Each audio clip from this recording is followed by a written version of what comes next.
Hello, how are you, my brother? I am here on your page on Facebook. I do have my own confession. Do not share my profile, please. I ask you. I will change my years. I am someone that went to college and I graduated, but unfortunately, I could not get a job. I had this other brother-in-law of mine who already had a taxi, and I ended up owning that taxi. After he had passed away, my sister told me that she wanted to sell it, and I said, you can give it to me, then we can split the profit. And she said it is okay. That is how I ended up becoming a taxi driver. I am currently staying here in KwaZulu-Natal. I have been working and life is very difficult for me. I used to be a taxi driver. Me and my sister, we owned a Quantum, and I worked the long distance route between Durban and Johannesburg.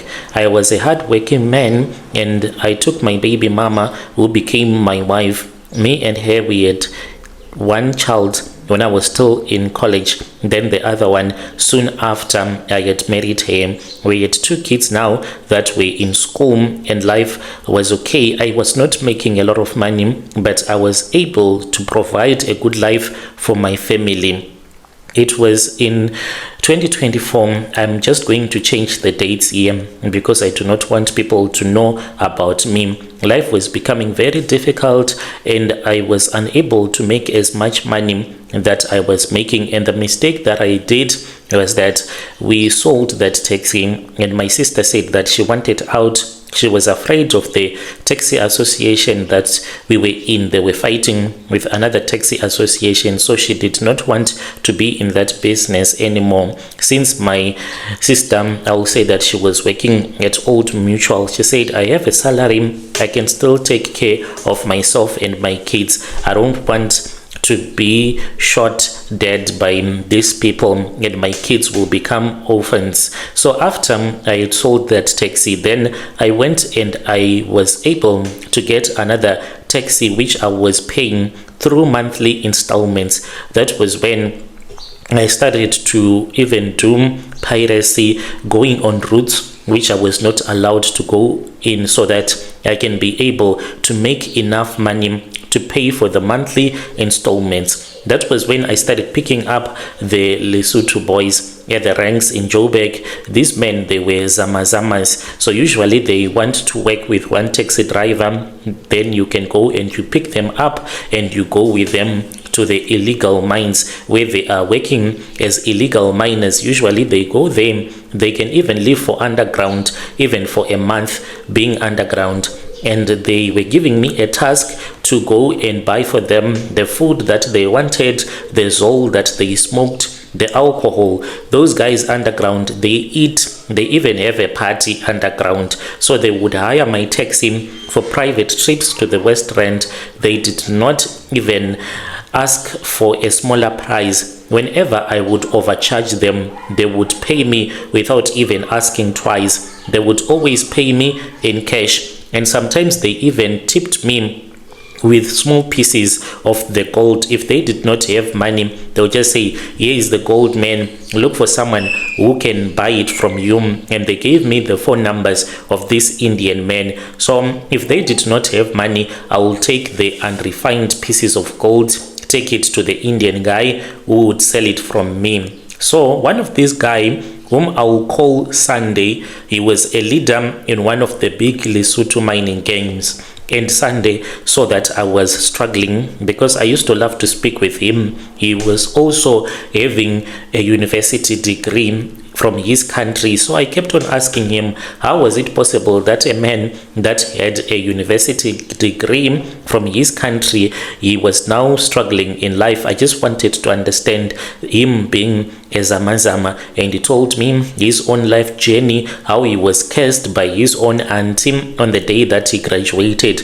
A very long story, but I understood him very well because I knew that Umutim, it is very real. Whilst I was speaking with Sunday, I told him that this taxi that I had bought it at a dealership, and I was still paying the monthly installments, and they were showing me up because as a black man, the interest, it was too high. Sunday saw that I was struggling, One afternoon, whilst we were parked near an abandoned shaft in Rue de Port, he sat in the front seat and he showed me a bag that was full of gold. He told me and he said, "Man, when a driver, you are wasting your life on these roads. You drive, you're always driving just to make a few hundred rands. My brothers and I, we make that in 10 minutes underground." He told me that his gang, he had a father, a powerful traditional healer from Lesotho, who used rituals to make gold appear in the rock. I was tired of being someone who was suffering. I was tired of the stress at all the times. So Sunday convinced me that if I invested in their operation, I would also become my own boss. He told me that I needed to raise the capital so that I can be able to make a lot of money. I returned back and I sold that taxi and I got some money back from what I was still owing the bank, and my wife even begged me not to do it. She told me that what I wanted to do, what if those people, they will rob me at the end of the day? And I said, I'm South African, they will never try to do something like that. So this was my only source of honest income, and I gave that money to Sunday. I thought that I was buying a good life. I did not know that I was bringing a curse into my own life. Sunday then took me to see the father who stayed in a shack near the mine. The old man told me that the gold is guarded by the spirits of the miners who died in the mining shaft many years ago. He said that if I wanted the earth to give me its riches, I had to deposit my money into the spirit world first. He told me that we had to go to a farm cemetery at midnight. I was terrified, but I had already sold my taxi. There was no going back. We went to the graves with my cash in a black bag. Then the Sangoma told me to place the bag on top of a fresh grave. I was scared to do that because I'm someone that is afraid. Even the first time when I saw a dead person, this was when one of my cousin brother had passed away. So we were told that all of us that were there at the funeral, we were supposed to go for the body viewing. When I saw his lifeless body just staring to the heavens, I was even terrified.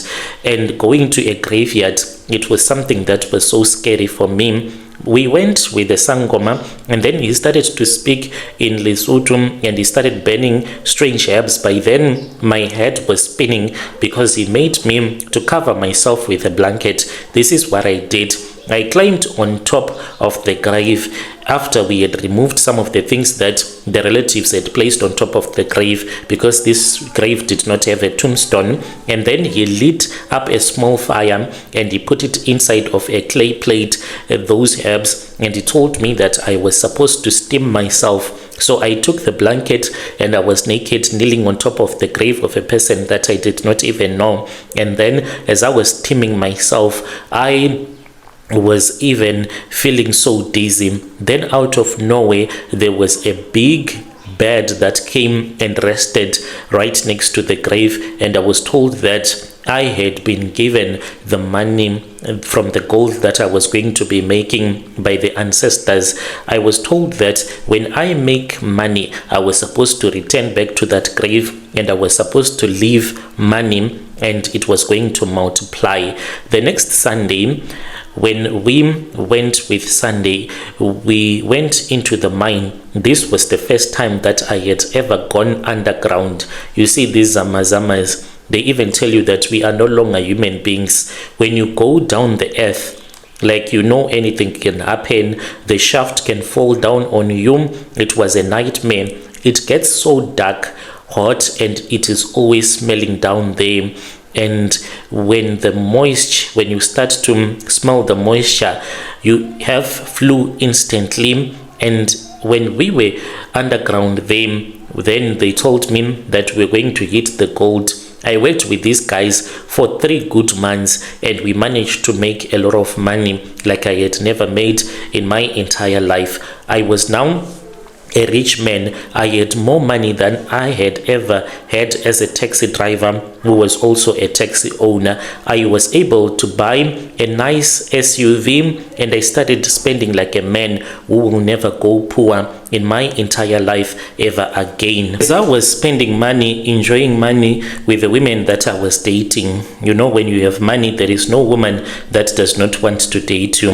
What started to bother me was that I was always returning back to that Sangoma. Every time I had to go back to him, he told me that the grave was asking for something to drink. So the first time around, I went with him, and then we poured some traditional beer on top of the grave. And then as we were leaving the cemetery, he said that I am supposed to return back to that grave every month. On the 11th of each and every month, I have to return back to that same grave and to pour some traditional beer on top of this grave, so that the person that is buried can have something to drink and they can keep on making money for me. I started to get tired. Some of the people, they won't understand, you know.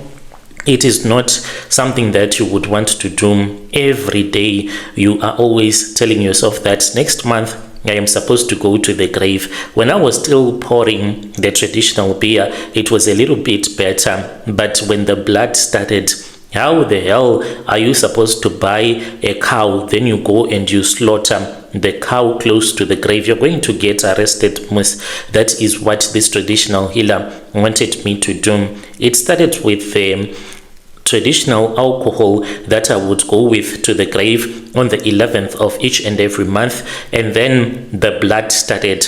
It was the chicken, then the goat. I only sacrificed this goat twice, and I said I'm going to get arrested if I keep on doing this, because there were people that saw me doing this, and I was afraid that they would call the police. So I just dropped that lifeless goat back into my bakkie and I sped off. I was tired of doing this, so I stopped going to the grave to sacrifice altogether. I decided that I had made enough money and I was going to stop. I told Sunday that I did not want to work as a Zama Zama again. I was someone that was rich. Why would I still want to go underground? And did not go too further for those rituals anymore. I thought that I could just walk back to my normal life with my money. I was wrong. Once you do ukutwala, there is a way when you are supposed to do these things to end your contract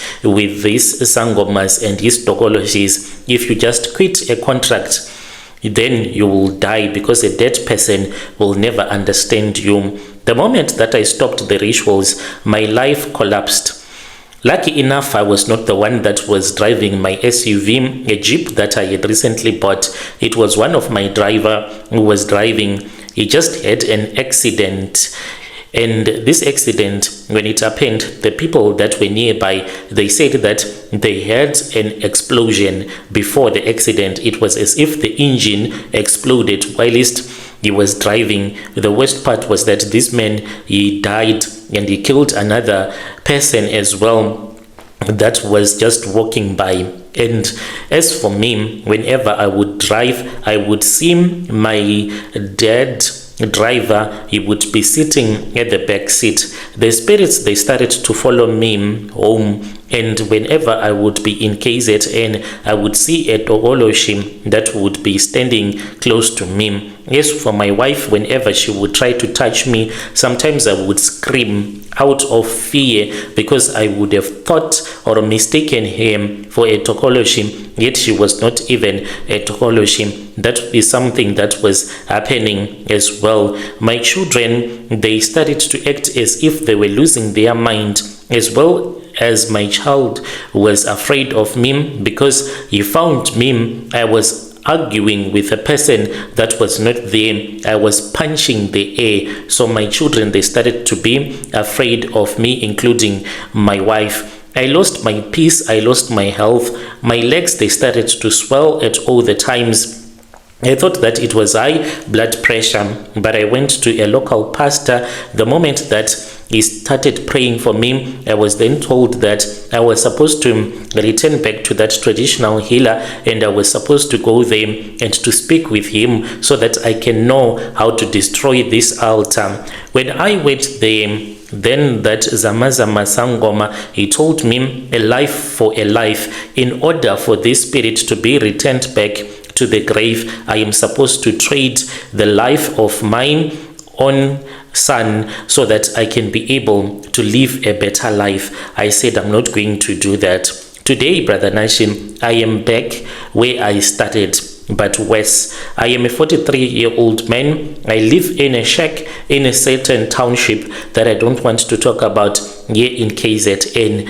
I have no car. I rely on piece jobs. At the place where I work, there is Wi-Fi. Sometimes I stay at that man's plot. The money that he gives to me, it is just little. You can't do anything with that money. What terrifies me is that sometimes I even see a tokoloshim that comes to me and tells me that it wants me to return back to become a Zama Zama, but only if I start by sacrificing my own son. I always say no, because I do not want to sacrifice my son, because my son is my own world. This is where I am stuck. I do not know what is going to become of me. I just pray to God that everything is going to be okay eventually. As for my family, they know that there is something that is wrong with me. Lucky enough, my family, they do not pray, they do not go to sangomas. If there were people that prayed and visited sangomas, maybe they could have found out about this a very long time ago. So this is where I am right now, Brother Nashim. I am asking for someone who might help me to cleanse me. There are other sangomas that I have since contacted, sangomas that I have told this story, and the problem, they say that this Togoloshim is very angry because it has been a long time without me going and pouring blood on top of its grave. Therefore, this spirit, it is very angry. I have to sacrifice a human being. That is what the Zama Zama Sangoma told me. So it is the same thing that I am being told by all the sangomas that I have since consulted with. And the pastor, he said, no, I won't allow that to happen. Let us fast. And we fasted for a very long time, but I did not see any response that came from God. So all the sangomas, they are telling me the same. In order for me to be able to return back where I used to be, what I have to do is that I have to sacrifice someone. Even if it is my son, I have to sacrifice my son so that I can be able to live a better life and I can start making money like the way that I used to make money in the past. But I am scared that once I start to do blood sacrifices, what if this Togoloshi or the spirit of that person say maybe after a year, I also want you to sacrifice another person in the family? As another Sangoma told me, he said you cannot trust the spirit of a dead person that you have betrayed, because that dead person knows that you already betrayed them in the past, and therefore they would want to make the situation to be like a living hell for you. So this is where I am stuck. The money, I might find it, because one Sangoma, he said that the money that is needed, it is something like 6,000. Then we go to a river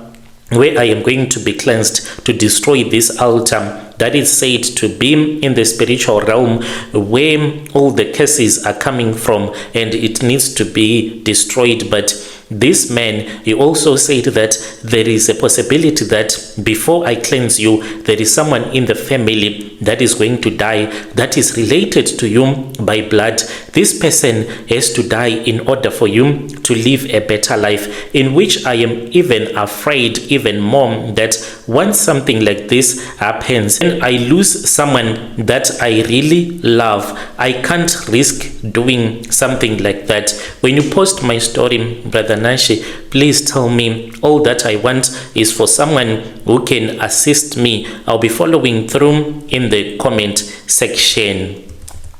Dear listeners, right there was a message that was sent to me by one of our dear brother, who is saying that he is looking for any person that can assist him, someone that can pray so that these tokologies, they will start haunting him, because as for now he is experiencing a lot of spiritual attacks and he does not want to perform a blood sacrifice. Let us speak with him in the comment section. I'll be back with another episode.